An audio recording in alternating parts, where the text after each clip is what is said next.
Merci Sarah, merci Julie et merci Maïda pour en tout cas l'atelier, les 2 jours passés, puis pour l'invitation.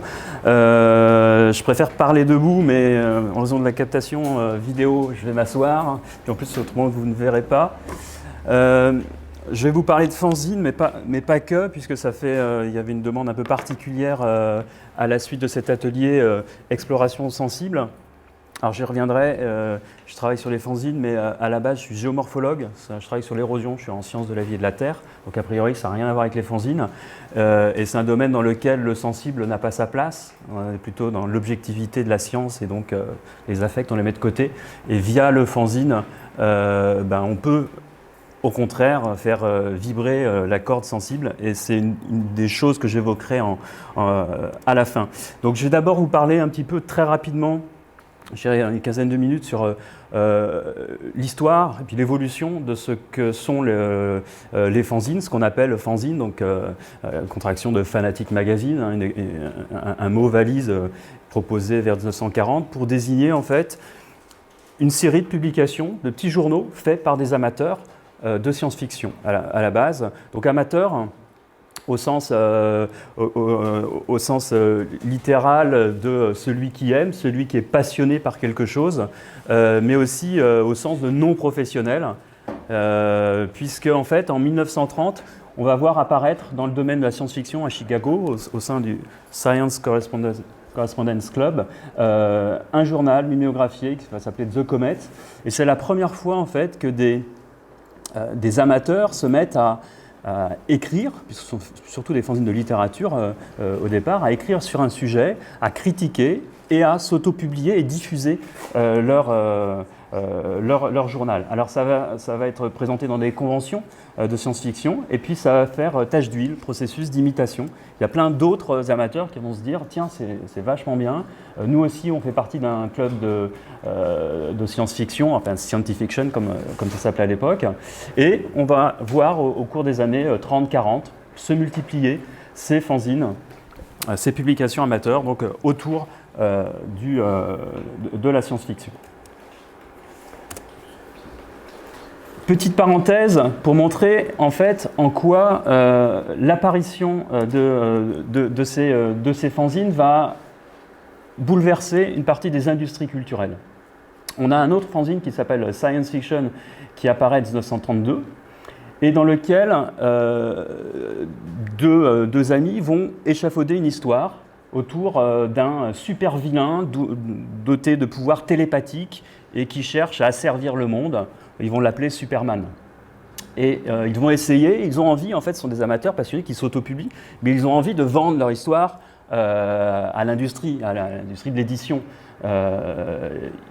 Ils essayent, donc à partir de 1933, ils n'y arrivent pas, sauf en 1938, lorsque Action Comics se crée et leur rachète les droits, en leur disant c'est assez intéressant votre histoire de Superman, ça nous intéresse, on va le publier, sauf que c'est plus un vilain qui veut contrôler le monde, ça va être un super-héros, donc le contexte géopolitique a aussi changé, entre 33 et 38, on sent bien que les tensions internationales sont en train de monter, et donc c'est comme ça que naît Superman, les droits ont été achetés pour $160 à l'époque, ils seront revalorisés 40 ans plus tard, ils toucheront, je crois, $50 000 de compensation. Mais en tout cas, ce qui change, c'est que tout d'un coup, les industries culturelles, comme ce sera le cas un peu plus tard avec le punk dans la musique, se disent, tiens, du côté des amateurs, il y a aussi des idées à aller puiser. Donc, ils commencent à avoir une sorte de veille sur ces publications amateurs. Ça naît dans la science-fiction, et puis après, ça va apparaître dans d'autres domaines, comme le cinéma, comme la musique. Je vais prendre l'exemple du cinéma avec, moi c'est un des plus vieux fanzines que je connaisse en France, qui est sorti en 1950, qui a duré 9 numéros, qui s'appelle Raccord, fanzine de cinéma, fait par des étudiants en littérature, ils sont en Cagne à Paris, ils gravitent autour de la Sorbonne, mais ils se rendent compte qu'il n'y a plus de magazines qui parlent de cinéma, en tout cas le cinéma qui les intéresse, donc ils se disent, bah tiens, nous, on va créer un fanzine. Alors, il se trouve que c'est un vieux fanzine, vous voyez, 71 ans. J'ai eu la chance l'année dernière de pouvoir interviewer 2 des fondateurs. ils ne sont pas tout jeunes, 90 et 91 ans. Et en fait, ce qui est assez marrant, c'est que je ménage le suspense sur le nom d'un des fondateurs, parce qu'il est assez connu, c'est que quand il crée ce fanzine Raccord, alors son père n'est pas du tout d'accord, parce que lui, il veut que son fils reprenne les rênes de l'entreprise familiale qui fait de l'importation de balances Toledo depuis les États-Unis. Mais sa mère trouve ça intéressant, donc elle finance en douce le fanzine. Et vous voyez les premiers numéros, hein, les 5 premiers, c'est quelque chose qui est assez mal imprimé. Le numéro, c'est un tampon qui est rajouté à la main. Il y a des petits dessins à l'intérieur. Vous pouvez les retrouver, ces fanzines, ils sont disponibles en PDF sur Internet. Et le fondateur, c'est en fait Gilles Jacob, qui sera pendant 38 ans président et directeur du Festival de Cannes. Hein, et son entrée en cinéma, en fait, c'est via ce fanzine en 1950. Il arrête en 1951 parce que là, il n'a pas le choix, il est obligé de reprendre les rênes de l'entreprise de son père. Il va se débrouiller pour que l'entreprise soit stabilisée, il la revend, et puis ensuite, il revient critique de cinéma à l'Express, et on se souvient que c'était le jeune qui publiait ce fanzine. Il avait 20 ans à l'époque, il publiait ce fanzine de cinéma. Donc, je vous ai mis là des extraits de l'interview. Et l'autre personne avec qui j'ai pu échanger par mail, c'est Oswald Ducrot, qui est devenu directeur d'études à l'EHESS en linguistique. Mais pareil, on voit que ce sont des amateurs, des fans de cinéma qui n'ont aucune compétence professionnelle pour éditer un journal, un magazine, mais qui se disent c'est pas grave, allez, on le fait. Et l'édito est aussi assez rigolo, comment ils disent on est une bande de jeunes, on veut se faire secouer le cocotier, parler différemment de la presse mainstream, et c'est des choses qu'on va retrouver un peu plus tard. Et puis pour l'anecdote, François Truffaut va publier un de ses premiers articles dans ce fanzine. Donc ça c'est un témoignage de Gilles Jacob. Alors, vous voyez là, années 50, c'est aussi le climax de la cinéphilie. Hein, la télévision est encore pas beaucoup présente, même très peu, donc les salles de cinéma sont pleines, on a des fréquentations très, très hautes. Et puis, si on avance encore, les années 60, 70, années 50, milieu des années 50, c'est l'apparition du rock'n'roll. Et de la même manière, c'est un nouveau genre musical assez subversif à l'époque. Et on a des amateurs de rock'n'roll qui ne se retrouvent pas dans la presse musicale et qui vont créer des fanzines, alors les fanzines de fan club notamment, mais aussi des fanzines un peu plus généralistes, pas forcément associés à un artiste ou à un musicien en particulier. Et ce qui est assez symptomatique, c'est que souvent, les fondateurs de ces fanzines de rock'n'roll sont des anciens fanzineurs de science-fiction. C'est-à-dire, ils étaient dans des clubs de science-fiction, ils faisaient des fanzines, ils avaient cette maîtrise, ce savoir-faire. Ils se sont dit, tiens, on écoute du rock'n'roll, personne ne parle de rock'n'roll, on va transposer ce type de magazine. Et puis ça va être la même chose pour la BD Underground, hein, avec notamment Zap Comics de Crumb et d'autres. Je ne vais pas tout détailler. Je vais parler d'un exemple qui peut être un contre-exemple quelque part. Parce qu'en général, les fanzines sont assez éphémères et sont des aventures qui tournent court. Mais là, il y en a un qui a mal tourné. C'est le fanzine Schtroumpf, qui est fait par un jeune qui a 17 ans. Vous voyez le facsimilé du numéro 1. Vous voyez bien comment c'est tapé à la machine.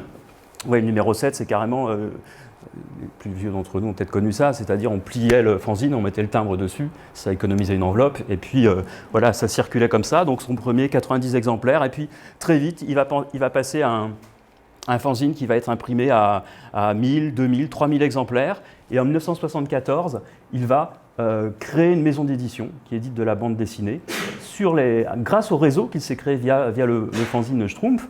Et d'ailleurs, il a emprunté le terme à Peyo en écrivant du haut de ses 17 ans à Peyo pour demander s'il peut utiliser le nom de Schtroumpf, et Peyo sera OK. Et donc la personne, c'est Jacques Glénat, qui aujourd'hui, c'est les éditions Glénat, c'est le premier éditeur de BD en France, après un chiffre d'affaires 70 millions d'euros par an. Mais à la base, c'est juste un fan de BD qui se dit je vais créer mon propre journal, hein, donc 80-90 exemplaires pour le numéro 1. Et puis aujourd'hui, et l'héritier, c'est les Cahiers de la BD, une nouvelle version relancée encore aujourd'hui, mais ça trouve ses racines dans Schtroumpf. Alors les années 70, ça va être une période particulièrement prolifique pour le fanzine, avec là un autre mouvement lié à la musique tout d'abord, mais un état d'esprit très différent, c'est le punk, donc au milieu des années 70, avec évidemment cette éthique do it yourself, qui signifie fais-le toi-même littéralement, mais c'est plus l'idée d'autodétermination, hein, c'est-à-dire c'est pas forcément débrouille-toi, mais c'est quand dire c'est faire, c'est-à-dire c'est une politique en acte, hein, on l'a évoqué pendant ces 2 jours-là, passer dans l'action, pas forcément réfléchir. J'ai mis juste un seul exemple, c'est Sniffing Glue, qui est assez emblématique, puisque Mark Perry, qui est un jeune punk fan des Ramones, qui ne trouve pas d'interview des Ramones dans la littérature, la presse anglaise de l'époque, hein, que ce soit le NME, le Melody Maker, tous ces journaux. Donc il va voir un disquaire, il dit « Où est-ce que je peux trouver les interviews des Ramones? J'adore ce groupe, personne n'en parle correctement. » Et puis le disquaire lui dit « Mais fais-le toi-même, va les interviewer, ils passent en concert. » Et il va interviewer les Ramones. Et puis vous avez le premier numéro, vous voyez, il fallait simplement un marqueur, des feuilles blanches. Sa copine va faire les photocopies. Et puis au bout, ça va être un fanzine qui va sortir tous les mois. À partir de l'été 76 et qui va vraiment chroniquer l'explosion dans tous les sens du terme, hein, du punk anglais de l'été 76 à l'été 77. Et pour les derniers numéros, il aura un tirage d'à peu près 10-12 000 exemplaires. Donc c'est quelque chose qui va le dépasser, à tel point qu'il va arrêter pour se consacrer à son groupe, Alternative TV, mais aujourd'hui, donc 45 ans après, on lui parle toujours de Sniffing Glue et pas d'Alternative TV, ce qui est une grosse frustration pour lui souvent. Il en a marre de parler de Sniffing Glue, alors qu'il a eu une carrière de musicien qui a duré plus de 30 ans. Ça, c'est un flyer qu'il a fait lui-même. Vous voyez un petit peu cette esthétique découpée, collée, créée à la main. Et ce flyer, aujourd'hui, il est dans les collections du MoMA à New York. Hein, donc, on a fait un fanzine No Future, mais avec le No Future, il est quand même collectionné dans les grands musées d'art moderne ou contemporain. Un autre exemple aussi, je ne vais pas développer ici parce que j'aurais pas le temps, mais sur cette esthétique proposée par les fanzines punk anglais la fin des années 70, début des années 80, donc ça c'est Mick Mercer avec Panache. Ce sont des gens qui souvent avaient des formations aux Beaux-Arts, on fréquentait un peu les Beaux-Arts, donc il y avait ce côté dada, ce côté fluxus qui pouvait être présent, revendiqué parfois après coup, mais ils ont été des vrais passeurs en termes d'esthétique. Hein, ils ont remis à jour toute une esthétique, ils ont poussé très loin. Et puis, l'autre raison, donc il y a cette éthique, do it yourself, le faire soi-même, mais aussi il y a une conjoncture technologique, c'est qu'au milieu des années 70, les photocopieurs commencent à se démocratiser. Hein, le photocopieur, la technique, elle est inventée en 1938. Les premiers photocopieurs font 800-900 kilos. Il n'y en a pas beaucoup. Dans les années 70, ils ne font plus que 90-100 kilos. Donc on commence à en trouver un petit peu partout, dans les entreprises, dans les écoles, dans les universités, dans les administrations, etc.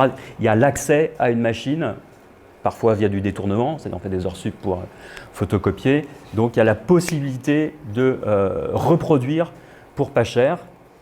Ces photocopieurs ne sont pas forcément très performants en termes de qualité de copie, mais ça va donner une esthétique qui correspond à l'image que veulent renvoyer les punks.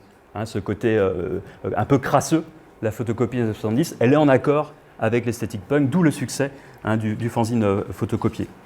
Alors, les fanzines de fans, ça existe toujours. Hein, c'est pas les punks ont un peu fait exploser le média, mais ce format A5 photocopié, on le retrouve. Vous voyez, Elsa, le fan club d'Elsa, on est en 90, Madonna, ou plus récemment, Kanye West ou Taylor Swift, les deux qui sont en bas. Donc on peut se dire, alors là, par exemple, Kenyzine, c'est un fanzine fait à 250 exemplaires à Melbourne.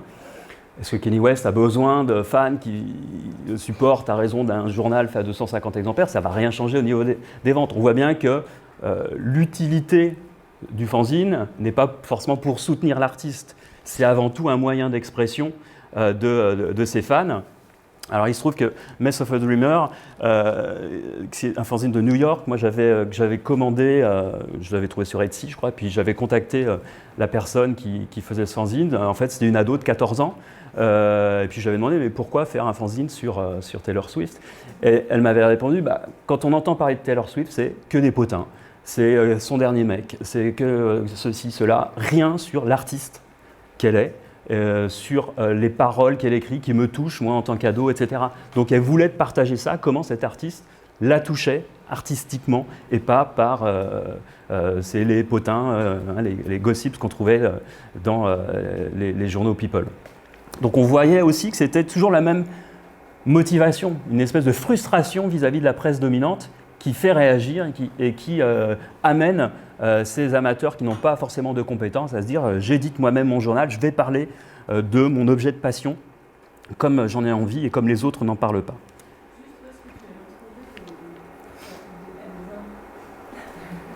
Où est-ce que je les ai trouvés? Bah, je l'ai acheté à l'époque. Non, non, c'est sur eBay. Non, c'est sur eBay. Alors, on parle de fanzine, mais de plus en plus on parle de zine, parce que ce côté fan, il peut disparaître. C'est-à-dire le fanzine, c'est aussi un média alternatif. C'est-à-dire différent, autre que les médias mainstream. Et on a tout un courant de fanzines, je parle fanzine terme générique, qui ne sont pas du tout dans cette approche du fan, qui veut partager une passion. Ça peut être aussi un objet politique pour mener un combat. Alors typiquement, vous voyez la claque fanzine anarchiste, là c'est assez clair, dès la couverture, on annonce la couleur, ou Riot de l'Internationale émeutière. Donc ça c'est un fanzine il y a une dizaine d'années qui était fait... aujourd'hui, on peut le dire autour de Nancy, mais qui était un fanzine qui était photocopié, qui se donnait de la main à la main. Il n'y avait pas de lieu, pas de date et aucun contact. Et il était bien précisé, ne donnez pas ce fanzine à n'importe qui. Alors aujourd'hui, il est numérisé, donc on le trouve en ligne.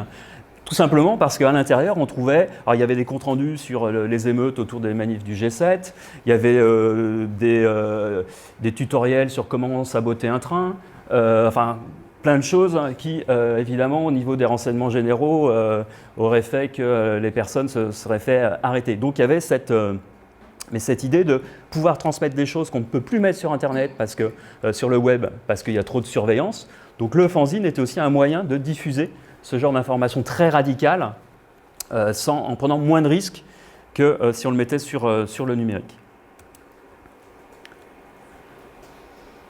Autre exemple de mouvement qui s'est structuré à travers le fanzine, c'est le mouvement Riot Girl.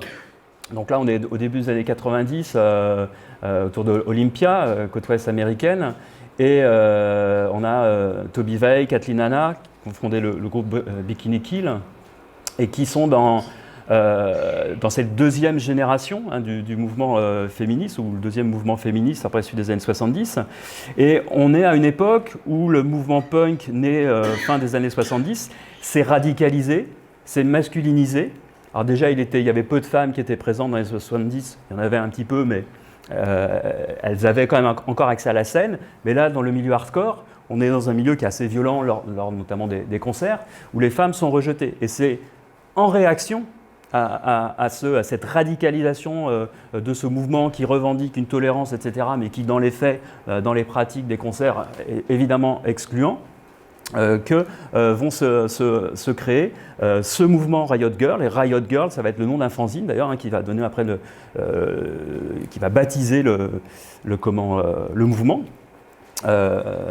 Mais voilà, ça s'organise à travers aussi de la publication de ces femmes engagées par la musique, par le fanzine, par l'organisation de concerts très particulière. Et puis ça va essaimer jusqu'à aujourd'hui avec plein d'autres fanzines inspirés par ces fanzines Riot Girl.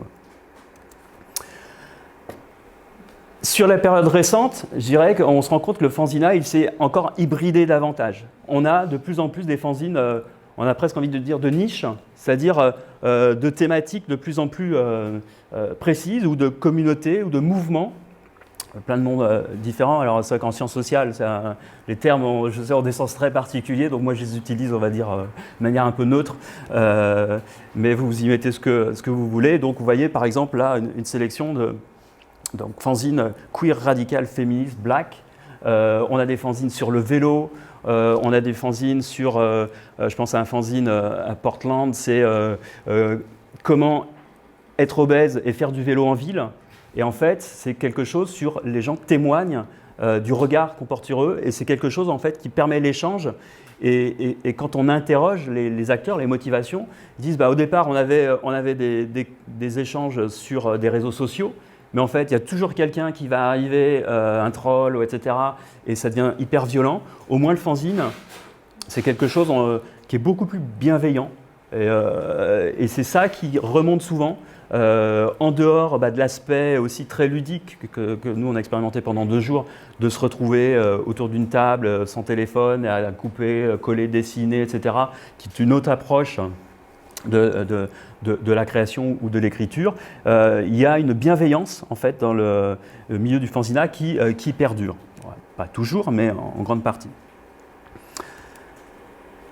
Et pour terminer sur cette première partie, on va dire, sur l'histoire très rapide du fanzina et de son hybridation, il y a aussi ce côté très réactif des fanzineurs, fanzineux, fanzinistes, j'ai entendu récemment, par rapport à la société. Lors des confinements qui ont en fait touché le monde quasiment de manière synchrone, on a vu apparaître en fait des fanzines de la quarantaine, les quaranzines, des fanzines autour du Covid-19, voire des festivals en ligne de fanzines. J'ai mis des liens, j'ai fait une communication un peu plus détaillée là-dessus sur comment en 3 jours, aux États-Unis, on commence à avoir les lockdowns autour du 15 mars, en France c'est le 16 ou 17, je ne sais plus, ça se répercute dans plein de pays, et on se rend compte qu'en 3 jours, on voit apparaître les premiers quarantines, les premières idées de festivals, parce que les gens sont enfermés, mais ils ont besoin de communiquer différemment, et on va avoir... j'ai pas mis d'autres. On va avoir notamment des artistes qui vont commencer à faire des fanzines, les photocopier chez eux et les mettre dans la rue. Et quand les gens sortent, ils ont 1 heure pour aller se balader, ils peuvent récupérer, puisque évidemment on fait des fanzines, on ne peut plus trop se les envoyer. Et ils ont quand même envie d'avoir ce côté papier. Et ça a été quelque chose d'assez symptomatique de la réactivité du milieu du fanzina, quel que soit finalement le type de fanzine qui était édité par les gens auparavant. Certains faisaient de la musique, certains faisaient des fanzines d'artistes, d'autres fanzines de littérature. Et là, tout d'un coup, il y a eu autour du mot quarantine une sorte de communion. Les gens se sont réunis autour de ça. Est-ce que je garde les questions pour la fin ? Vous voulez Ouais. Ok.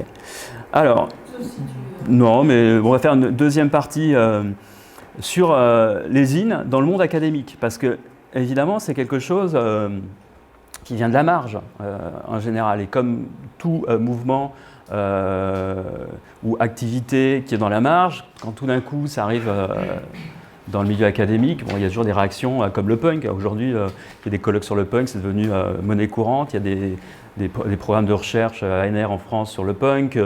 Donc, il y a une institutionnalisation du mot punk. Et puis, et c'est un petit peu pareil sur le zine. Je vous expliquerai aussi mon parcours, comment j'y contribue aussi. Bon, en fait, on se rend compte que le zine, entre guillemets, il a toujours été plus ou moins présent dans le milieu académique si on considère que certaines revues scientifiques, lorsqu'elles sont nées, en fait, formellement, elles ressemblent à des fanzines. C'est-à-dire ce côté bricolage, ce côté fait par des amateurs au sens de non-professionnels de l'édition, on va le retrouver pour un certain nombre de fanzines. Je pense Antipoly, Radical Journal of Geography, ce sont des gens qui sont intéressés par une géographie radicale, c'est-à-dire qui a une vision communiste à l'époque. Et il n'y a pas de journaux scientifiques qui permettent à ce mouvement de pensée de s'exprimer. Donc ils créent leur propre journal, leur propre revue scientifique. J'ai développé un peu plus avec Actes de la recherche en sciences sociales, qui lui émane directement du fanzina. Alors, comment il émane du fanzina ? Alors vous avez là, c'est une expo au mois de juin, vous avez Luc Boltanski au mois de juin dernier, donc à Paris. En fait, quand en 74, donc Boltanski c'est un fan de BD, c'est un lecteur de Schtroumpf, c'est un lecteur de fanzine. Ça c'est le préliminaire, entre guillemets, donc il a cette culture, il lit beaucoup de fanzines, il adore ça, etc. Et un jour, il débarque à une réunion avec Bourdieu dans un café, le patron, comme il l'appelle toujours. Il dit, je vois le patron et je lui balance je trouve, et je lui dis, on va faire ça, un fanzine de sociologie. Alors Bourdieu est un peu étonné, bon, voilà, tu peux m'en dire plus et tout. Et il dit, bon bah ok. Et c'est comme ça qu'il crée Actes de la recherche en sciences sociales. D'ailleurs, vous pourrez aller, si vous allez voir le premier numéro, déjà il y a un article sur la bande dessinée par Luc Boltanski. Et en fait, il y a plein de découpages. Il y a des extraits de bande dessinée, il y a plein de choses. On voit que c'est piqué à droite à gauche. Et Boltanski me disait là au mois de juin, il me disait en fait les 2 premières années on piquait les trucs à droite à gauche, on ne se posait pas la question. Et puis en fait, on a été obligé de changer la couve. On l'avait, pour des raisons, des commodités, on avait fait imprimer plein de couvertures par avance, de plusieurs milliers, parce que ça coûtait moins cher. Mais en fait, Actes, c'était le nom d'une revue en droit. Et évidemment, les juristes, quand ils ont entendu parler de cette revue, Actes de la recherche en sciences sociales, ils leur ont dit « mais vous changez de titre ou on vous met un procès ».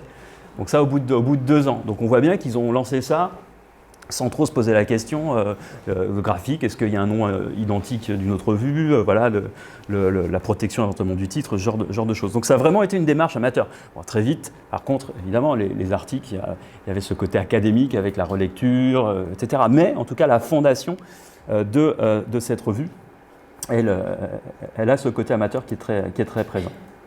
Donc on voit bien que, historiquement, beaucoup de revues scientifiques, en fait, sont formellement des médias très proches des zines, les éditeurs non professionnels, des novices en termes d'édition, des sociétés à but non lucratif, impression à relire de faible qualité, faible tirage, donc tout ce bricolage. Ça a évidemment beaucoup évolué depuis 20 ans, notamment parce qu'on a des groupes d'édition qui ont racheté progressivement les revues scientifiques, et là, ce ne sont plus des revues à but non lucratif. Hein, on est, au contraire, on a une spéculation énorme dans le monde de l'édition scientifique.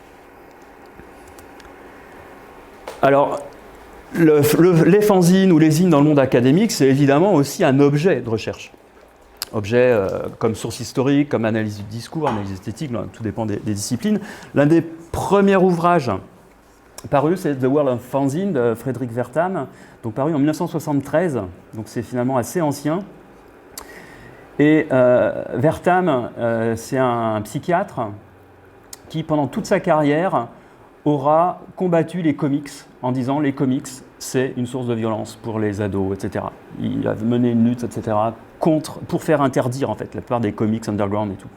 Et à la fin de sa carrière, il publie cet ouvrage, The World of Fanzine, où il fait en fait une véritable apologie du fanzine. Il se rend compte sur la fin de sa carrière qu'en fait, c'est aussi un moyen de libérer, de canaliser des pulsions. Il a l'honnêteté de le dire à la fin, en gros, je me suis trompé. Et donc, il fait un ouvrage où il relie un peu toute la collection de fanzines qu'il a accumulée et il réinterroge aussi certains fanzineurs. Et il se rend compte qu'en fait, la publication de fanzines, c'est quelque chose qui, de son point de vue psychiatrique, peut aussi amener à des résultats positifs.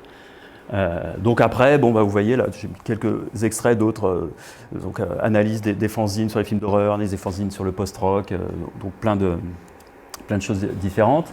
On l'a évoqué tout à l'heure en aparté, c'est aussi un moyen de disséminer des résultats. Alors là, c'est un peu moins connu, ce sont les science zines, ce sont des petits fanzines scientifiques.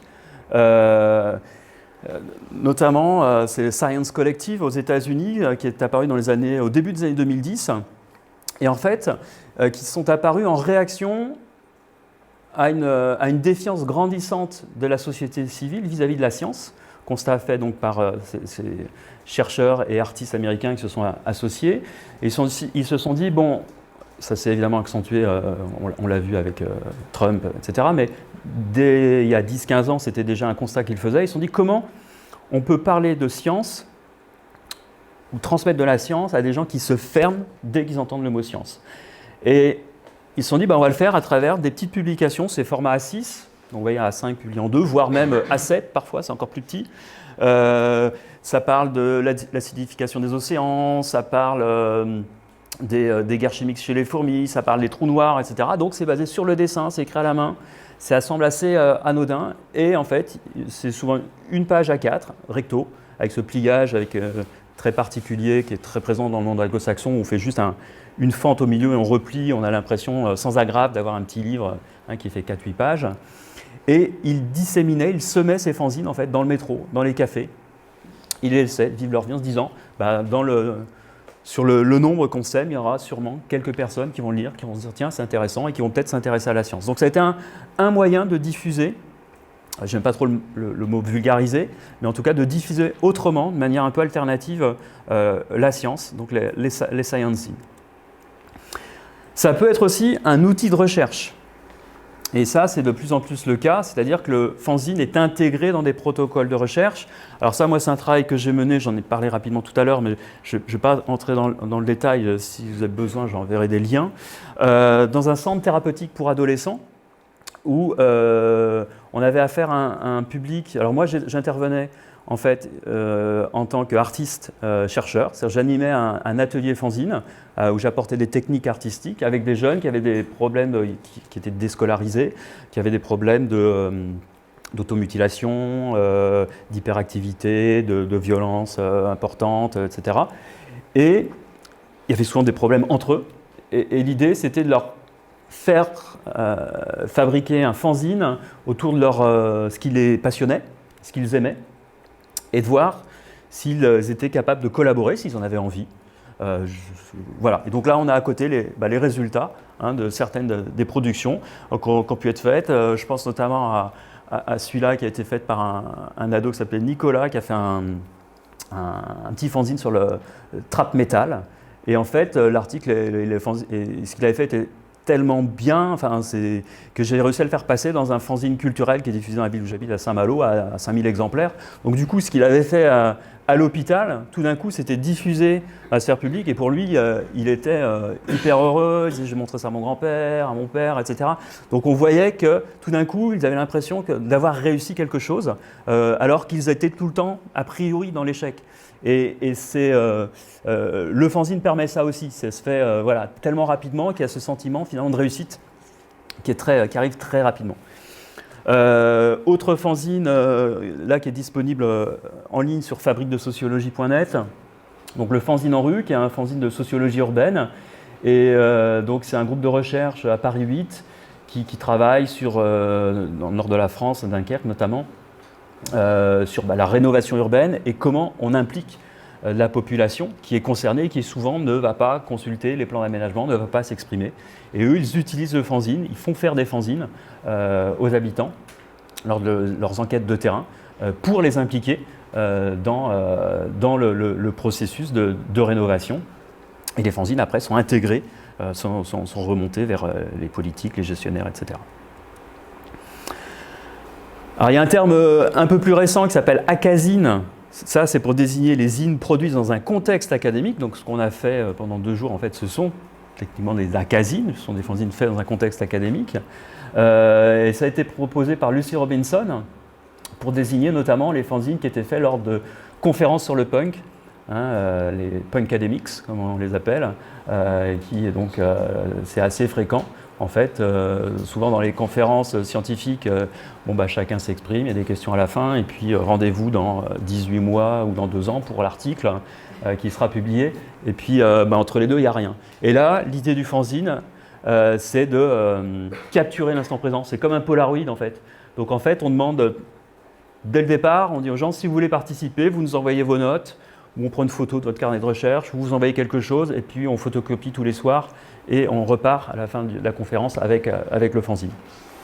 Donc c'est pas du tout structuré, ça n'a pas forcément de sens, mais en même temps il y a parfois des idées, des choses qui ont été dites, qui sont oubliées et qui là ont été capturées. Donc c'est aussi une archive d'un moment.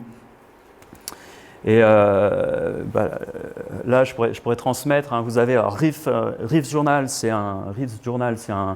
c'est une revue musique expérimentale, on va dire classique, revue scientifique, mais qui fait des hors-séries, et notamment lors de conférences. Donc là, on a un Building the Scene, c'était un fanzine, vous avez des extraits, là, des pages qui ont pu être produites.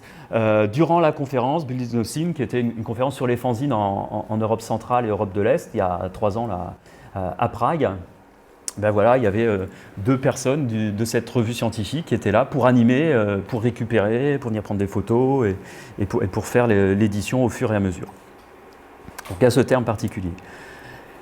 Alors ce qui est intéressant, c'est que dans le manifeste finalement sur la philosophie de ces akazines, on voit qu'ils sont inspirés directement du manifeste des Riot Girls, hein, donc il y a ce lien aussi très fort, cette filiation directe avec le monde du fanzine punk. Alors là, je parle un peu plus de ce que je fais, comment, d'une certaine manière, moi j'ai introduit le fanzine dans le milieu académique.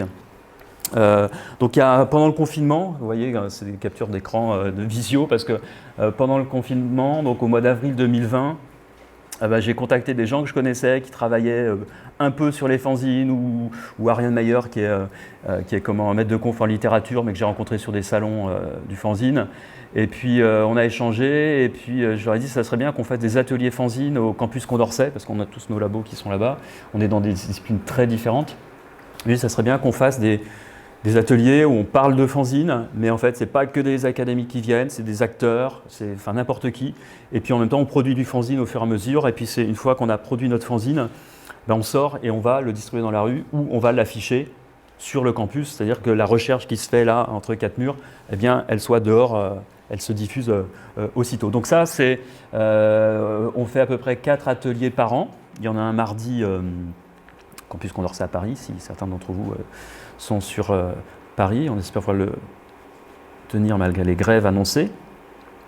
Donc voilà, alors ça c'est mes activités récentes. Donc comment, Julie m'avait demandé d'expliquer comment je suis arrivé là. Donc moi j'ai commencé, je suis né en 71, comme ça vous pouvez calculer à peu près mon âge. Donc j'ai commencé à faire des fanzines, j'avais à peine 14 ans, fin 84.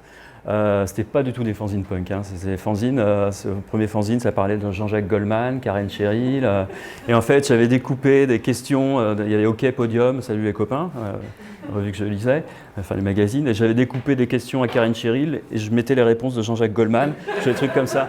Bon, c'était, voilà, ça donnait des trucs un peu absurdes. Et puis j'avais un copain, donc ça devait être en 5e ou 4e, je ne sais plus, dont le père avait une entreprise avec un photocopieur, donc il m'avait fait 10 photocopies, enfin 10 exemplaires, qui m'avait fait payer 10 francs, et puis j'avais revendu 1 franc mon fanzine, donc voilà. Mais c'était, enfin je ne savais pas que c'était un fanzine, voilà, je fais ça, je ne sais pas pourquoi. C'était quelque chose sans lendemain. Mais 4 ans plus tard au lycée, là j'étais avec voilà, une bande de copains, on allait 3-4 fois par semaine à des concerts avec nos mobylettes. Et puis donc voilà, on avait des goûts communs sur la musique, on va dire rock, métal, enfin gothique, des choses comme ça. Et il se trouve que chez un disquaire nantais, je suis originaire de Nantes, je trouve ça, un disquaire d'occasion. Il y avait ça derrière le vendeur, et je lui demande qu'est-ce que c'est. Parce que je vois des groupes, Angelic Upstarts, des choses que je connaissais, et puis il me dit c'est un fanzine. Ok, je n'étais pas plus avancé parce que je ne savais pas ce que ça voulait dire. Mais c'était 4 francs, donc je dis bon, bah ok, je vais le prendre. Et puis on se retrouve au café et on commence à regarder, donc c'est des trucs écrits à la main, enfin vous voyez à peu près la couverture. Donc on était morts de rire, c'est-à-dire on se disait mais c'est trop nul. Mais c'est trop nul dans le sens c'est trop bien, c'est trop facile à faire. Et donc ça c'était un samedi, et le lundi à la première récré au lycée on s'est dit mais voilà, on va faire pareil. On va faire pareil, on va interviewer des groupes, on va parler des disques qu'on écoute. Et donc c'est en février 89, vous voyez, 2 mois plus tard, on sort le premier exemplaire de The Gossip à 50 exemplaires. Et puis on arrive à peine 1 an plus tard, et là on est à 1500 exemplaires. Et la photo qui est en bas, c'est une photo qui est parue dans le journal de la ville de Nantes, Nantes Passion. Donc en fait, tout d'un coup, on était des total amateurs, et puis on a monté une émission de radio, on a organisé des concerts, on a sorti une compilation cassette. C'est un truc qui nous dépassait un petit peu. C'est que tout d'un coup, on était connus sur Nantes comme voilà, des acteurs importants de la scène, alors qu'on n'avait aucune expérience et qu'on faisait un petit truc qui rapportait rien du tout. Et en fait, c'est quelque chose qu'on retrouve souvent chez les fanzineurs, ce côté, bon, on fait un truc dans son coin, et on rencontre très vite un public. Et puis on se prend au jeu, et puis ça augmente, et ça peut amener en fait à une professionnalisation, puisque Passé Sai, qui était un des copains qui faisait ça, pendant lui après il a créé un guide culturel, ça s'appelle Pulsomatique à Nantes, qui a duré pendant 20 ans. Voilà, donc ça l'a financé, enfin ça a été son métier pendant 20 ans d'éditer un petit agenda culturel, puis l'arrivée du net a fait que voilà, ça s'est arrêté, mais ça a quand même bien duré. Alors, voilà, donc c'est ça, on était en première terminale. Et puis le dernier numéro, même s'il y en a eu un 5 ans plus tard, on va dire le dernier numéro, c'est un peu celui-là, qui est passé en offset. En fait, les premiers étaient photocopiés, celui-là 1500 exemplaires, on est passé en offset, et tout d'un coup, il y a un truc qui s'est cassé. Parce que l'offset, on passe avec un imprimeur, on ne fait plus nous-mêmes les photocopies. C'était de la PAO avec un Macintosh, donc c'était un gars qui avait un Macintosh, qui ne faisait pas partie de la bande, donc on avait un peu externalisé le truc. Donc bon, on avait moins envie de le faire. Enfin, moi, j'avais toujours envie. Mais il y avait le bac qui arrivait, donc la plupart on a arrêté, sauf moi. En fait, après, j'ai continué parce que j'ai adoré ça. Donc j'ai continué à faire des fanzines sur la musique, sur la littérature, sur les fanzines sur les fanzines, là en bas. Donc c'est devenu un peu une obsession. Mais en fait, une activité, je pense, toujours de partage, c'est-à-dire, il y a quelque chose qui vous intéresse, ben, vous avez envie d'en parler. Par exemple, Palude, je suis à découvrir voilà, un auteur, Antoine Volodine, on est en 96, donc je fais un petit fanzine qui fait 7 sur 7. Et je l'imprime donc à 250 exemplaires et je vais le mettre dans les bouquins chez les libraires à Nantes, c'est-à-dire je ne demande pas, je le mets dans les pages comme ça. Bon, à un moment donné, en plus j'ai mon nom et mon adresse dessus, donc j'arrive, le libraire il me fait tu peux me demander, hein, je dois en mettre partout dans les bouquins. Mais voilà, il y a ce côté aussi, bon, bah, on ne rentre pas trop dans le système, on le fait différemment et puis ça vit son truc sans trop qu'on sache ce que ça va devenir. De cette expérience, en fait, de l'auto-édition de fanzine, va naître une première maison d'édition qui existe toujours, c'est les éditions Mélanie Sétain. Alors, Mélanie Sétain, c'est l'anagramme de Samuel Etienne, c'est un pseudo que j'utilisais dans les fanzines. Et en fait, en 98, avec Jérôme Guibert, avec qui je faisais déjà aussi des fanzines, lui soutient un mémoire en sociologie économique, sur l'industrie culturelle, l'industrie du disque, et comment l'industrie du disque crée des recettes pour vendre des disques. Alors, avec l'exemple par exemple des 2B3, comment il y a les 2B3, ça vous dit quelque chose? Le boys band. Voilà, il y avait un cahier, en fait, il y avait un cahier des charges. Il fallait plaire aux jeunes filles des milieux ruraux, donc il fallait un blond, un brun, un black, et tout ça, c'était une recette qui était voilà, mise noir sur blanc, etc. Donc lui, il avait démonté tout ça. C'était vraiment passionnant. C'était son mémoire de DEA, il me le fait lire. Et puis je me dis, ouais, bah, ça va être comme tous les mémoires, c'est-à-dire on va dire bravo monsieur, et puis on met ça dans un placard et c'est fini. Et moi j'étais en première année de thèse, je venais d'avoir une bourse pour faire ma thèse, et je me suis dit, bon, bah, j'ai un salaire, je peux économiser un peu d'argent. Et au bout de 6 mois, on a sorti ce premier bouquin, donc les nouveaux courants musicaux, à 200 exemplaires, qui se sont vendus à la Route du Rock. On a tout vendu en 3 mois, donc on s'est dit waouh. Et puis il y avait toujours de la demande, donc on l'a réédité. Puis après on a sorti Bruyante Techno d'Emmanuel Grinspan, qui était la première étude sur la techno avec une approche musicologique. Pourquoi dans la free party on diffuse plutôt du hardcore et pas un autre style de techno. Donc lui il avait analysé ça, aussi d'un point de vue musicologique. Et donc tout ça, c'est vraiment, le premier bouquin, là, par exemple, je sais quand il est sorti, je me suis dit, bon, bah, j'arrête, parce que j'avais passé des heures et des heures pour faire la mise en page sous Word, qui n'est pas un logiciel de mise en page, et c'était vraiment, il y avait plein de coquilles, c'était affreux. Mais, bon, finalement, le fait que ça s'écoule, qu'il y ait toujours de la demande, on l'a réimprimé. Et ça, cet amateurisme aussi, c'est devenu un petit peu plus professionnel, même si c'est toujours une association à but non lucratif qui existe. Et en fait, en 2002, on va créer une revue qui s'appelle Volume, sur le sous-titre à l'époque, c'était Musique actuelle et problématiques plastiques. Et le côté problématique plastique va disparaître, va se concentrer sur les populaires musiques. Et c'est devenu une revue de recherche, au départ en sociologie, mais qui était créée par 2 doctorants.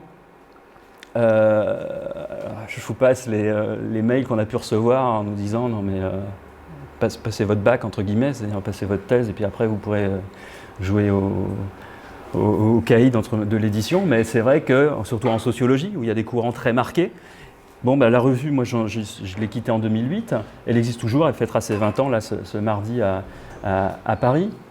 Et en fait, il y a une nouvelle équipe, souvent des doctorants, c'est souvent des doctorants qui la gèrent en fait, et ça permet de renouveler les choses, et en fait le lien se fait avec ces revues, il y a toujours cet esprit indépendant qui est resté, et puis No Profit, et qui est ancré dans le fanzina.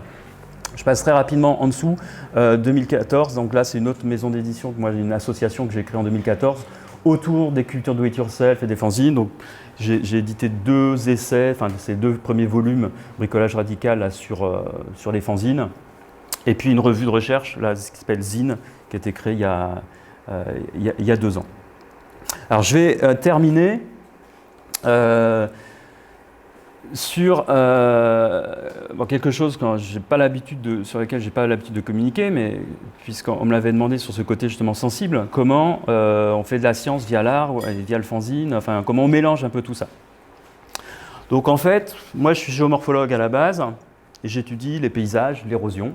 J'ai fait une thèse sur les paysages glaciaires en Islande et l'évolution avec le changement climatique notamment. Vous avez vu qu'à côté de ça, j'ai toujours édité des fanzines, même si ça n'avait rien à voir. Ça m'a amené à de l'édition ou la micro-édition avec toujours cette idée du do-it-yourself, c'est-à-dire quand j'ai envie de faire quelque chose, je ne me pose pas la question de savoir est-ce que j'ai le droit, est-ce que je suis légitime, etc. Je fais, et puis bon, je me casse les dents ou pas. Et puis voilà, donc c'est ce côté aussi de cet héritage punk. Et plus récemment, j'ai été amené. Alors, donc la géomorphologie, en gros, c'est ça. La géomorphologie, c'est l'étude, c'est quelque chose une approche assez scientifique. Donc, j'étudiais notamment, moi, les impacts, plus récemment, les impacts des tsunamis sur le littoral. Donc, c'est ça l'approche, mais dans la géomorphologie, c'est quand même, ça fait partie de la géographie. Il y a ce côté carnet de terrain où on dessine beaucoup, en fait. Il y a un côté art graphique qui peut être présent, mais qui n'est jamais valorisé, en fait. Et comment j'en suis venu là, pour vous faire court, c'est qu'en 2016, j'ai été invité à faire une conférence sur les fanzines au FRAC-PACA, c'est le Fonds régional d'art contemporain de Marseille. On m'a demandé de faire une conférence, un peu comme aujourd'hui, sur l'esthétique des fanzines. Et en discutant au téléphone, je dis j'ai une collection de fanzines assez importante, à peu près 2000 fanzines, je pourrais faire une expo. On me dit ok, on va réfléchir. On me dit ouais, c'est ok pour l'expo. Puis je dis je pourrais peut-être faire une installation. Et puis on me dit ok pour l'installation. Bon là je savais pas ce que j'allais faire en fait, mais je les voyais, ils étaient intéressés pour qu'on fasse quelque chose de différent. Donc j'ai fait mon premier zine wall au FRAC-PACA, et ça c'est un autre que j'ai fait au musée de l'immigration à Paris. Et en fait, donc ce sont des photocopies de fanzines, des réagencements, là ça fait à peu près 40 mètres carrés. Mais en fait dans ce zine wall qui est autour la dénonciation du racisme et des violences policières dans les fanzines punk anglais et londoniens dans les années 80, donc c'était très précis, c'était ça la commande. Mais en fait ça m'amène à faire une recherche historique, et le produit de ma recherche historique ne donne pas lieu à un article, mais donne lieu à cette installation pendant l'expo Music Migration qui a duré 1 an au muséum. Donc, au musée de l'histoire de l'immigration. Donc en fait, il y a toujours la démarche quand même scientifique de recherche, mais c'est après l'expression qui est moins académique, parce que ce n'est pas forcément un article. 2 autres exemples sur le même principe, sur l'histoire des fanzines punk à Nantes, donc là, une communication scientifique classique, mais en même temps doublée d'un grand mur de fanzines. Là, c'est sur les fanzines métal, donc à chaque fois, ceux-là, ils font à peu près 20 mètres carrés. Ou plus récemment, ça c'était au mois de mai-juin à Rennes, c'était une exposition mauvaise impression autour du fanzine, et notamment des fanzines féministes. Et donc moi j'avais toute une installation qui s'appelait Mauvais genre, où j'ai refait donc un grand zine wall autour des fanzines Riot Girl, mais aussi d'autres choses, montrer que le fanzine, ça peut être aussi la source d'autres pratiques artistiques. Donc tout ça, c'est toujours une recherche bibliographique, d'archives, etc. Et puis ensuite, j'ai créé une ligne de vêtements, que j'ai appelé les vêtements pas prêts à porter, où là, les fanzines sont imprimés sur le tissu. Et puis, vous avez donc une chemisette, etc.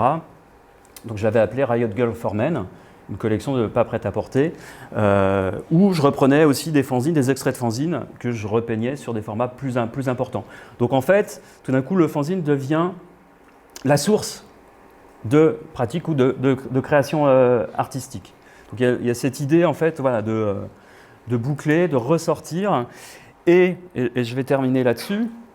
Et c'est ce qui m'a amené, c'est le fanzine que j'ai fait aujourd'hui, à avoir une pratique artistique autour de ce que j'ai appelé moi le paysicament, le paysage médicament, mais je pars du paysage, la géographie, la géomorphologie, d'un certain nombre de théories, concepts liés à plein de disciplines.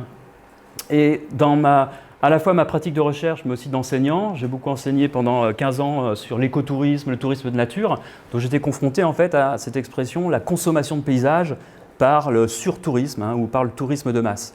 Et donc là, je suis parti de cette idée de consommation de paysage et je l'ai pris de manière littérale, c'est-à-dire je fais du paysage, je récolte, j'échantillonne comme je le fais ou je le faisais comme un géomorphologue du paysage et ça finit en fait dans des gélules, dans des blisters et donc ces gélules, éventuellement, on peut les consommer. On peut refaire l'expérience du voyage dans son fauteuil, d'où l'ouvrage dans un fauteuil, c'est l'antique Kerouac, c'est pas sur la route, c'est dans un fauteuil. Donc une manière un peu plus écologique de voyager. Donc là, c'est une pratique plus artistique, on parlait de carte mentale aussi tout à l'heure. Donc voilà, ce que j'essaye de mettre dans ma gélule, c'est la dichotomie entre, d'une part, toutes les problématiques liées à la conservation, l'archivage et tout ce qu'on peut faire, et la consommation des paysages littérales ou plus figurés à travers l'artialisation. Je ne vais pas commenter ça dans le détail, on peut en rediscuter. Et ça m'amène aussi, alors c'est là que le fanzine revient, c'est-à-dire que j'ai un fanzine qui s'appelle Boulders, ça veut dire bloc en anglais, qui était mon objet pendant 10 ans, d'études pendant 10 ans, où je revisite en fait tout mon stock d'images scientifiques qui sont des rebuts scientifiques, c'est-à-dire elles n'ont jamais été utilisées dans des articles ou dans des communications, donc finalement elles servent à rien, et donc je les réutilise dans cette revue photographique. Je crois que je l'ai amené, je vais la faire passer, je vais amener un exemplaire, il me semble, voilà, pour que vous voyez un peu le format. Je peux faire passer, tiens, des exemplaires. Et donc finalement, on a une image, qu'est-ce que devient l'image scientifique lorsqu'elle a perdu tous ses attributs scientifiques, c'est-à-dire il n'y a pas de lieu, il n'y a pas de date, il n'y a pas d'échelle, etc. Donc au départ, c'était uniquement sur mon propre stock d'images et maintenant, j'invite des artistes qui utilisent le bloc, des artistes contemporains qui utilisent le bloc dans leur pratique et on dialogue comme ça. Bon, je passe vite. Voilà, les choses les plus récentes, ça c'est des artistes qui travaillent sur le bloc en art contemporain. Et je vais peut-être passer un peu plus rapidement. Ça fait combien de temps que je parle là? Ça fait un petit moment. Hein. Ça fait... Ouais. Bon, je suis un peu plus... là, c'est plus des installations. Je ne vais pas trop les commenter. Donc, sur fonte des glaciers, où là, je refais des glaciers. Donc là, c'est un travail que j'ai fait aussi avec un physicien de Rennes, où lui, il a fait de l'imagerie thermique. Et on passait de la vidéo sur une installation où j'avais créé des cubes de glace avec de la peinture et pendant 3 jours ça coulait et petit à petit il y avait comme un paysage glaciaire qui se formait au pied. Ou les autres, là aussi ça découle du fanzine, c'est-à-dire des conférences qui ne sont plus dans des cadres académiques. Donc là, conférence où je suis déguisé en ours polaire et je parle d'élévation du niveau marin et les conséquences sur les ours polaires. Et donc je fais là en traînant sur mon chariot un glaçon et la conférence s'arrête quand la glace a fondu et je bois une bière à la fin, d'où le nom de Polar Bière, outre le jeu de mots. Voilà. Je vais peut-être m'arrêter là. Oui, dernière chose, parce que c'est plus récent, c'était il y a 3 jours, donc en Picardie, où là, c'est à la fois une conférence de géomorphologie littorale, donc on part de la science, et donc dans le cadre de la fête de la science, ça démarre sur le littoral, et ça s'est terminé à 5 minutes dans un centre d'art, où là, il y avait des installations pour une expo, toujours sur la même thématique, élévation du niveau marin, érosion des côtes, mais présentée différemment. Donc je vous remercie pour l'attention d'avoir débordé.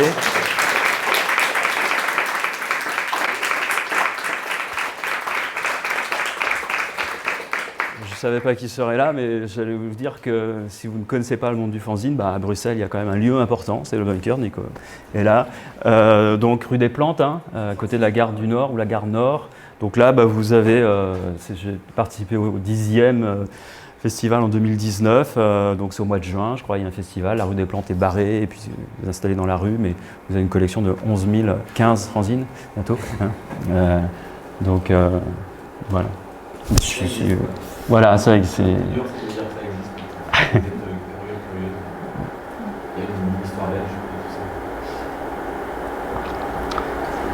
Si vous avez des questions, je suis ravi d'y répondre. Je suis désolé d'avoir été très bavard.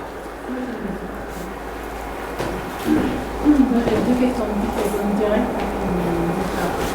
pas obligé de répondre tout de suite à la question, mais j'ai deux questions. La question que je me pose, c'est comment aujourd'hui s'articule ou se joue le papier et le numérique, parce qu'en fait on voit que c'est né à un moment. Ouais. Aujourd'hui, le rôle que ça jouait à l'époque, sans doute, c'est plutôt Internet qui joue ce rôle, forcément communiquer et ça.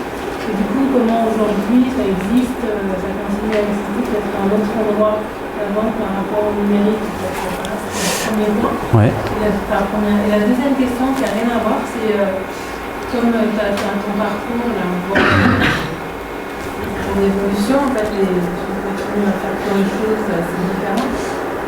Et je ne sais pas comment formuler la question, mais c'est un peu pas avec qui tu travailles, mais comment tu fais pour travailler avec les gens en étant dans des endroits aussi, à un endroit aussi hybride.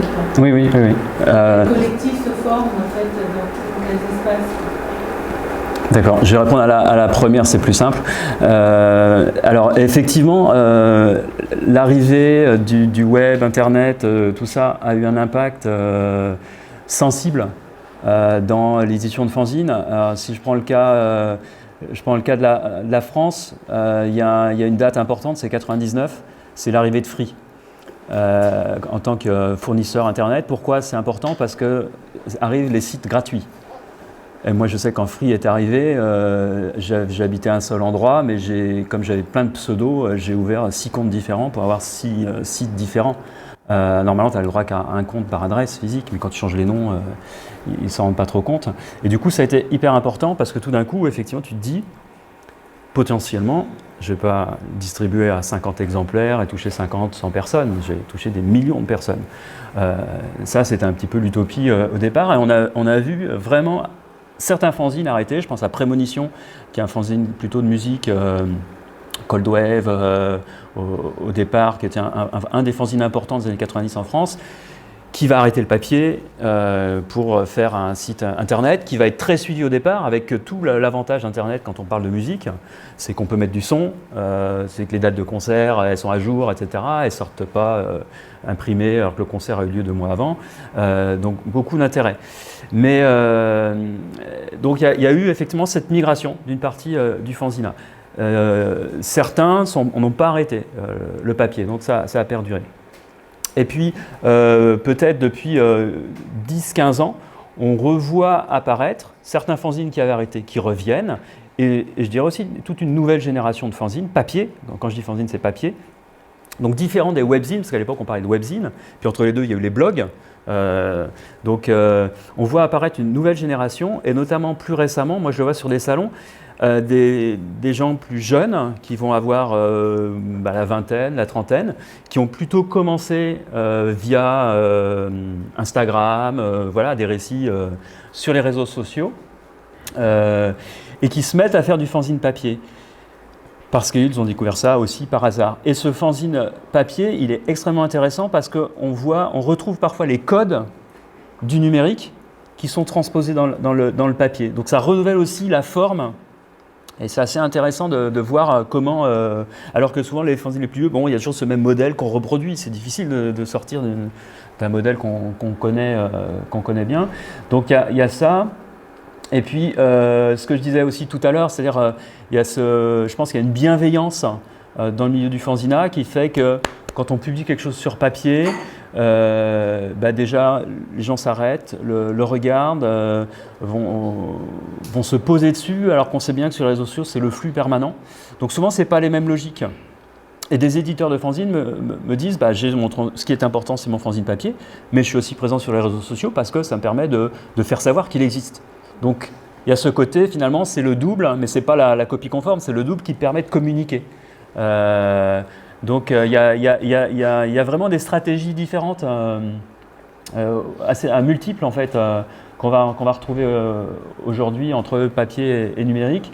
Et je crois pas, et finalement, j'en ai pas parlé ici, on a une catégorie de fanzines qui s'appelle les perzines, pour personal zine, qui sont l'équivalent du journal intime, mais publié. Alors, il y a toute une histoire depuis les années 90 du perzine, et ça, c'est devenu très très présent aujourd'hui dans, enfin, vous recevez beaucoup, mais je vois dans les salons, le perzine, il est très, les gens qui ne parlent plus d'eux sur Instagram ou autre, mais qui vont prendre le temps de dire autre chose dans ce petit perzine personnel, quoi, donc du coup auto-centré. Et la deuxième question, alors oui, c'est assez complexe. Alors j'ai parlé rapidement là, le collectif Acasine, hein, donc tu vois sur des projets comme ça. Et puis là, on est vraiment, on travaille vraiment sur le média fanzine avec ce rapport académique.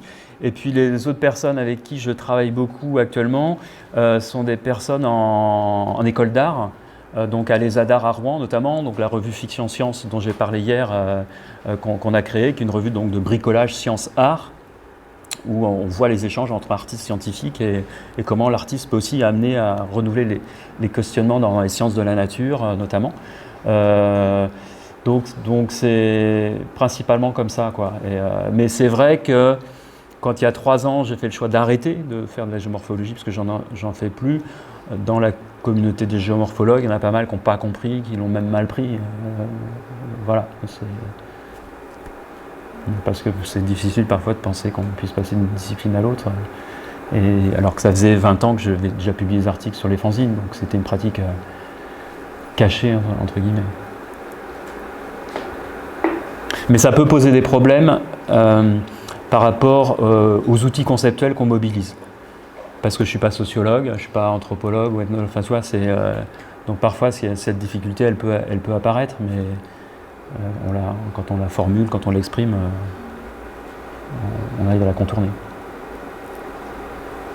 J'ai une petite question aussi par rapport au projet dont tu as parlé dans la résidence que tu as faite dans un lieu avec des jeunes. Oui. Tu disais que vous aviez fait des fanzines et que du coup c'était un outil de recherche, mais j'ai l'impression que dans la façon dont on parle, ça devient un outil en fait d'action, enfin d'action, en tout cas d'action ou d'interaction, puisque ça modifie aussi oui. le fait de faire et de bricoler, de fabriquer quelque chose ensemble. Oui. Finalement, ça a un impact aussi sur la relation que tu tisses avec ces jeunes, c'est vrai. Sur leur relation c'est entre vrai. eux, Oui.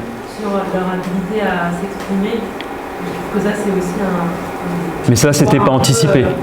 C'était une des conséquences, effectivement, je dirais dans le projet tel que moi je l'avais présenté au personnel soignant, c'est de dire on va créer ce fanzine, ils vont participer s'ils veulent, etc.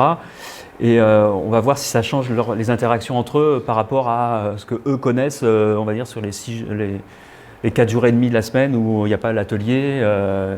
Et puis souvent ils sont scolarisés donc à l'hôpital sur plusieurs années parfois, donc ils les connaissent bien. Mais effectivement, ça a été une des conséquences. Ça n'a pas été neutre. Ouais. J'ai une question qui revient aussi à la discussion qu'on a eue sur les catégorisations. Comment tu définis? Attends, je vais peut-être éteindre ce que j'entends. Tu définis quand tu te présentes. Par exemple, quand tu fais la conférence d'ambulatoire en scolaire, ou tu fais l'installation de la femme de glace, ou le filmement du fanzine, est-ce que tu définis comme chercheur, comme artiste, l'un et l'autre? Maintenant, je dis chercheur-artiste. Ouais. Je le présente comme ça. Y compris quand c'est pas de la géomorphologie, ouais. Mais là, j'étais non, j'ai éteint. Donc par exemple, le workshop avec les étudiants des Beaux-Arts de Rouen, là, donc il y a en début de semaine. C'est pas la première fois que j'interviens aux Beaux-Arts de Rouen, et à chaque fois j'intervenais en me disant bon, il faut que je raccroche ça à l'histoire de l'art, etc. Donc je m'aventurais sur des domaines sur lesquels je marchais sur des œufs parce que c'est pas mon domaine.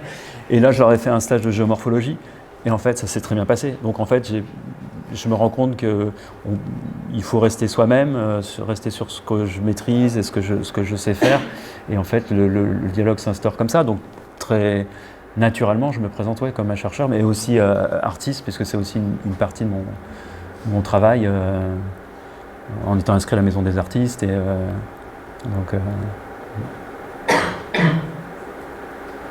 mais en fait, il y a tout un courant de recherche qui parlait sur science-art qui apparaît, et effectivement, souvent on se dit on prend un scientifique, on prend un artiste, et puis toi tu fais de la science, toi tu fais de l'art, et puis on va mélanger.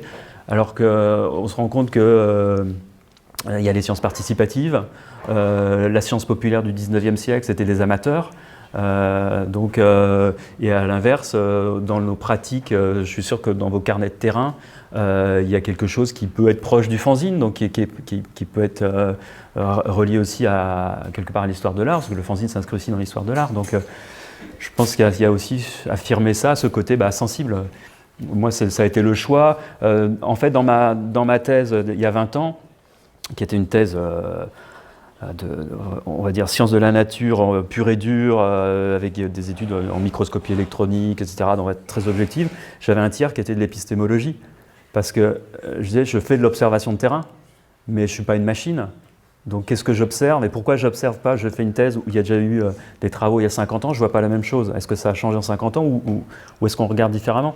Donc cette partie, nous, dans ma discipline, on a tendance à vouloir jouer les scientifiques purs et durs en disant non, on est hyper objectif, etc. Alors que non, on reste des observateurs humains avec des analyses dirigées par concept et tout. Et donc ça, autant on l'avait enfoui, moi je l'avais enfoui, et là c'est l'inverse. C'est qu'au contraire, je veux explorer cette corde sensible et se dire, j'arrive avec des biais cognitifs, et je vais m'en servir. Alors, en allant évidemment sur des publications qui seront plus, des choses qui sont plus des hardzines, des choses comme ça. Alors, quand on parlait aussi de l'évaluation, donc quand on évalue ma production, on va me dire, impact factor 0, ça rentre pas dans les cases, mais c'est pas grave. Enfin. J'ai une question sur les zines dont vous parliez tout à l'heure dans le milieu académique. Donc c'était Antipode, je crois, qui était devenu une sorte de revue après, tout ce genre de choses. Oui. Par exemple, il y a 3 questions en une.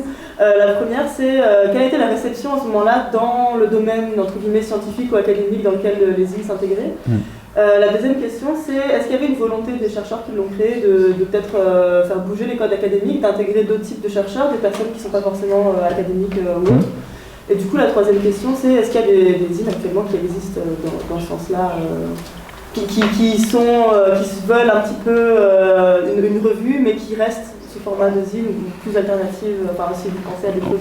Ouais, je vais dire tout de suite parce qu'autrement je vais oublier. Alors après, ça dépend du domaine, mais par exemple, je crois Revue et Corrigée.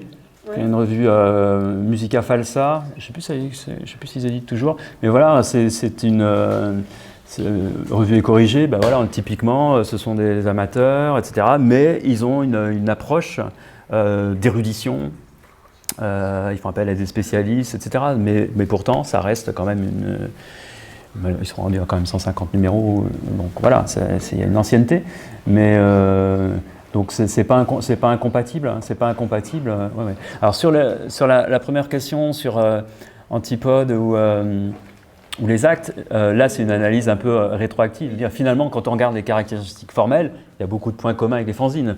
Hormis Boltanski qui dit on va faire un fanzine de sociologie, ça c'est lui-même qui le dit, mais c'était, je pense, une boutade, puisque dès le départ, ils font quelque chose où on respecte les codes académiques, mais comment se créent des revues? Alors, je dirais il y a plus de 20 ans, parce qu'aujourd'hui c'est un business, donc c'est différent. Il y a plus de 20 ans, c'est souvent parce qu'il y a un champ qui émerge et il n'y a pas de revue spécialisée dans le domaine, ou parce que des nouvelles idées ne sont pas accueillies favorablement. Et là, ils se disent, on va créer notre revue pour asseoir nos idées. Ça a été souvent ça la démarche. Aujourd'hui, la démarche elle est inverse, c'est que c'est plutôt les éditeurs qui disent tiens, vous ne pourriez pas créer une revue là-dessus avec 2 mots-clés, donc par exemple la revue post-punk, donc il y a eu punk et post-punk, voilà, on multiplie les créneaux, puis c'est des revues qu'on va vendre quelques milliers d'euros chaque année. Donc là c'est plus parce que c'est un business, donc c'est plutôt top-down, alors qu'avant c'était des chercheurs qui ne trouvaient pas d'espace pour exprimer leurs recherches ou développer de nouvelles idées. Est-ce que j'ai répondu? Il y a peut-être une question entre les deux. Et la question de la volonté, mais du coup vous avez un peu répondu, en fait la volonté n'était pas forcément sortir avec académique en termes de contenu, d'intégrer d'autres types de chercheurs ou des personnes qui seraient plus entre les disciplines ou qui amènent une manière d'un peu casser les codes de niveau académique tout en gardant une pertinence. Non, parce que là je peux parler par exemple de l'exemple de volume, donc la revue qu'on a créée il y a 20 ans, donc là on n'était pas légitime pour créer une revue de recherche, on était doctorants, mais on faisait ce constat, c'est qu'il y avait de plus en plus de jeunes, parce qu'à l'époque, des gens qui avaient, comme nous, entre 25 et 30 ans, qui travaillaient sur le rock, sur le rap, etc. Et il n'y avait aucune revue pour accueillir ces travaux. Donc nous, on s'est dit, on va créer un espace pour ces revues, mais attention, on veut publier de la recherche, donc ça veut dire que on est peut-être un petit peu punk dans l'idée, mais il faut respecter un certain nombre de codes. Donc on a mis en place, on dit on va faire une revue avec un comité de lecture, et chaque article sera relu par deux référents. Donc on a repris les codes normaux de l'académie ou de la publication académique. La différence, c'est qu'on n'appartenait pas à un laboratoire, ni à une université, donc ce qui nous permettait d'accueillir n'importe quelle idée, de la musicologie, de l'ethno, de la socio, à partir du moment où ça parlait de popular musique. Et au départ, c'est vrai qu'on était plutôt dans cette idée, on démarre au rock'n'roll, et puis jusqu'en 2000, donc 50 ans. Et puis petit à petit, ça s'est élargi même au jazz des années 20, qui dans son fonctionnement est très proche du punk des années 70. Voilà, donc... Mais si quand on crée une revue de recherche, on ne peut pas casser tous les codes où elle ne sera pas reconnue, donc du coup personne ne va publier dedans. Ils ont quand même assez longtemps un peu pété les codes. Oui, mais pas tous, c'est-à-dire on ne peut pas casser tous les codes, c'est-à-dire il faut instaurer de nouveaux codes. Alors ça peut être ça la démarche, d'instaurer de nouveaux codes. C'était quand même c'était des objets pas légitimes. Tu parles des actes ? Ouais. Oui, sur les actes, oui. Oui, bien sûr. Bien sûr, oui, les premiers numéros, ouais. C'est ce que, effectivement, les 2 premières années notamment, où là c'est vraiment, on a l'impression d'être dans du fanzine, quoi. Ouais, je pense qu'ils n'avaient pas l'idée de créer une revue, parce qu'ils étaient déjà eux-mêmes un peu... Ils étaient sortis, ils étaient en train de sortir de l'EPHE, effectivement de quitter l'EPHE, et déjà ils avaient cet esprit un peu rebelle, et on se recrée un monde. Et après, bah oui.